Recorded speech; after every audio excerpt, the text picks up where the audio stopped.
Very good morning dear student. आज इस video में हम लोग अबाउट सेट पढ़ेंगे, लेकिन इसके पहले हम कुछ नंबर्स के बारे में भी जान लेते हैं। तो सबसे पहले हम स्टार्ट कर रहे हैं फ्रॉम नेचुरल नंबर से। नेचुरल नंबर सबको पता है कि ये क्या होते हैं, लेकिन एक बार हम यहाँ पर रिवाइज कर लेते हैं। The natural number are those use for counting and ordering. ऐसे नंबर जो भी काउंटिंग और ऑर्डरिंग के लिए यूज़ किए जाते हैं वो नेचुरल नंबर होते हैं। नेचुरल नंबर में जैसे 1 2 3 4 5 6 7 8 एंड सो ऑन जितने भी नंबर्स हैं वो सब क्या है, नेचुरल नंबर है। प्रॉपर्टीज़ की अगर बात करें इसके कुछ, तो नेचुरल नंबर स्टार्ट होता है फ्रॉम 1 से, एंड 0 कभी भी रैशनल नंबर में नहीं होता है, और इसमें कोई नेगेटिव और नंबर भी नहीं होता है, कोई डेसिमल नंबर भी इसमें नहीं आता है। There are no number with the decimal in this group. Clear हो रहा है? ओके, अब हम नेक्स्ट नंबर के बारे में जान लेते हैं, that is whole number. Whole number ये ऑल्सो आपको पता है, the set of numbers that includes the all natural number and zero are called the whole number. मतलब सारे नेचुरल नंबर और साथ में जीरो अगर हो जाते हैं तो वो क्या हो जाते हैं, होल नंबर। जैसे मैंने यहाँ पे एग्जांपल के तौर पर लिखा भी है, 0 से नंबर स्टार्ट होगा और जितने भी हैं सो ऑन, सारे नंबर्स क्या हो जाएंगे, whole number. Okay, next number अब हम लोग डिस्कस कर लेते हैं अबाउट इंटीजर। इंटीजर्स क्या हो जाते हैं, the integer are set of the whole numbers and their opposites. सारे होल नंबर्स और उनके अपोजिट्स। अपोजिट मीन्स क्या हो गया, नेगेटिव साइन वाले नंबर्स। जैसे होल नंबर तो आपको पता ही है स्टार्ट होता है कहाँ से, फ्रॉम 0 से एंड सो ऑन चलेगा। इसी का आपको अपोजिट कर लेना है, मीन्स माइनस लगा देना है। तो जितने भी पॉजिटिव नंबर आते हैं इंटीजर में उन्हें हम लोग कहते हैं पॉजिटिव इंटीजर, और इन पॉजिटिव इंटीजर को हम लोग नेचुरल नंबर भी कहते हैं। क्यों? क्योंकि ये 1 से स्टार्ट हो रहा है, और आपको पता भी है कि नेचुरल नंबर्स क्या होते हैं, 1 2 3 4 एंड सो ऑन जितने भी हैं सब नेचुरल होते हैं, इसलिए पॉजिटिव इंटीजर को हम लोग नेचुरल नंबर भी बोलते हैं। और ये हमेशा क्या होते हैं, 0 से बड़े होते हैं, ग्रेटर होते हैं 0 से। नेक्स्ट नंबर है आपका नेगेटिव नंबर। नेगेटिव नंबर्स क्या होते हैं, जिनके सामने साइन क्या आ जाए, माइनस की आ जाती है, वो हमारे नेगेटिव नंबर्स होते हैं। और ये 0 से क्या होते हैं, हमेशा छोटे होते हैं, कितने भी बड़े लिखे हों लेकिन अगर माइनस साइन है नंबर्स के आगे तो वो हमेशा 0 से छोटे होते हैं। नेक्स्ट बहुत इंपॉर्टेंट थिंग्स है, वो क्या है कि 0 ना तो नेगेटिव इंटीजर होता है और ना ही पॉजिटिव इंटीजर होता है। क्लियर हो गया? और एक बात और ध्यान रखनी है, अगर कोई नंबर बस सिंपल ऐसे लिख दिया गया है, इसका मतलब ये पॉजिटिव है, ज़रूरी नहीं कि इसके सामने आपको ये प्लस साइन लगा कर मिले तभी आप समझें कि ये पॉजिटिव है। प्लस लगा हो वो तब भी पॉजिटिव है, कोई साइन नहीं है तब भी वो पॉजिटिव इंटीजर ही है। क्लियर हो गया? चलिए अब हम मूव करते हैं ग्राफ की तरफ थोड़ा, क्योंकि ये काफ़ी इम्पॉर्टेंट है और इससे क्वेश्चंस भी आते हैं। जैसे आपको ग्राफ में दिख रहा होगा, सबसे इनर पार्ट में क्या है, नेचुरल नंबर, फिर होल नंबर, और सबसे आउटर साइड में क्या है, इंटीजर। तो ये इंपॉर्टेंट मैंने क्यों कहा है, क्योंकि आपने मोस्टली देखा होगा क्वेश्चन पूछा जाता है कि क्या सारे नेचुरल नंबर होल नंबर होते हैं, सारे होल नंबर इंटीजर होते हैं, ऐसे करके क्वेश्चंस आते हैं ना। तो अगर आपको ये ग्राफ क्लियर है तो आप तुरंत आंसर कर सकते हैं। अब देखिए यहाँ पे सारे नेचुरल नंबर क्या हैं, होल नंबर हैं, येस ऑफ कोर्स हैं, क्योंकि होल नंबर्स के बाद सारे नेचुरल नंबर तो होते ही हैं, साथ में एक एक्स्ट्रा नंबर होता है 0। तो बिल्कुल सारे नेचुरल नंबर क्या हो सकते हैं, होल नंबर हो सकते हैं। और अगर नेक्स्ट कोई पूछता है कि सारे होल नंबर इंटीजर होते हैं, बिल्कुल होते हैं, क्योंकि होल नंबर के सारे नंबर इंटीजर में आ रहे हैं। लेकिन अगर कोई ऐसे बोल दे कि सारे इंटीजर होल नंबर होते हैं तो वो क्या होगा, फॉल्स होगा, क्योंकि यहाँ पे सारे होल नंबर कभी भी इंटीजर सारे इंटीजर कभी भी होल नंबर नहीं हो सकते हैं। यहाँ पे नेगेटिव पार्ट्स भी आना स्टार्ट हो जाएगा, जो कि ये नेगेटिव नंबर आना स्टार्ट हो जाएंगे जो कि होल नंबर में तो होते नहीं हैं, तो इसीलिए वो फॉल्स हो जाएगा।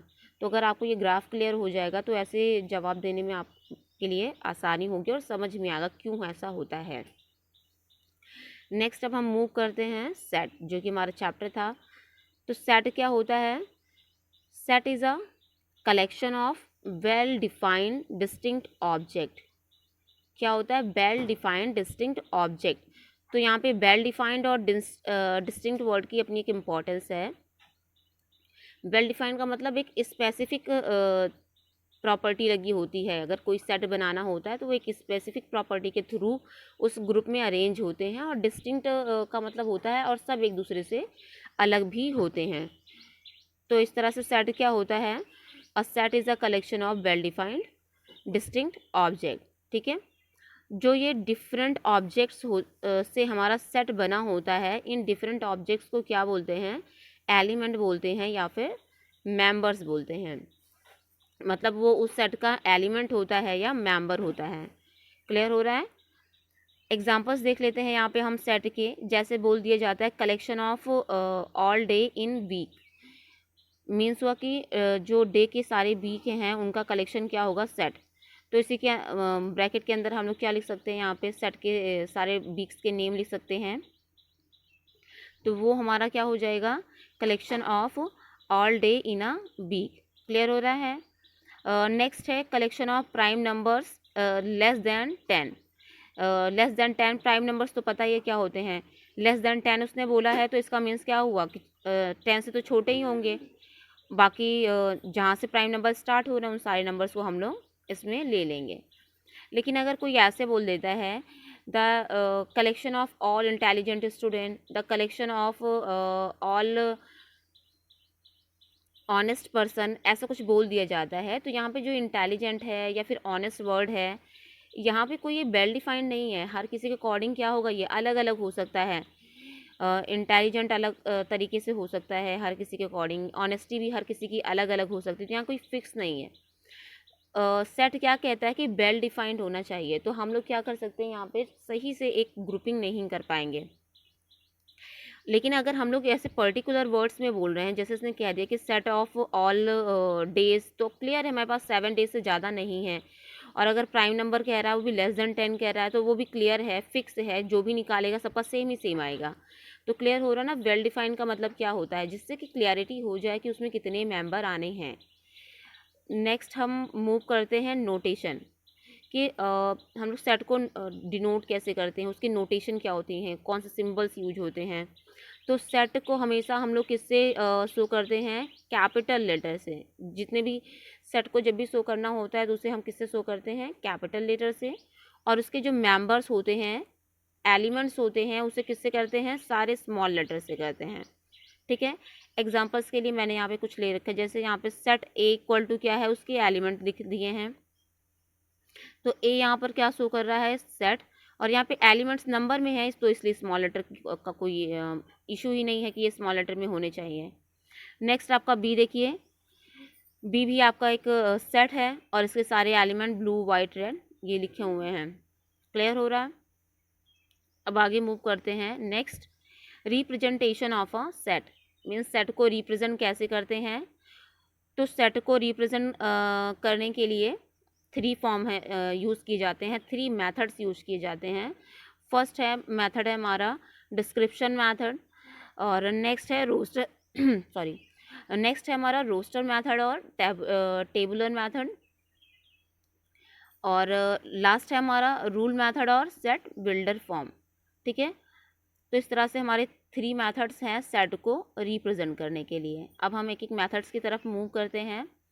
हमारा फर्स्ट मेथड है डिस्क्रिप्शन मेथड।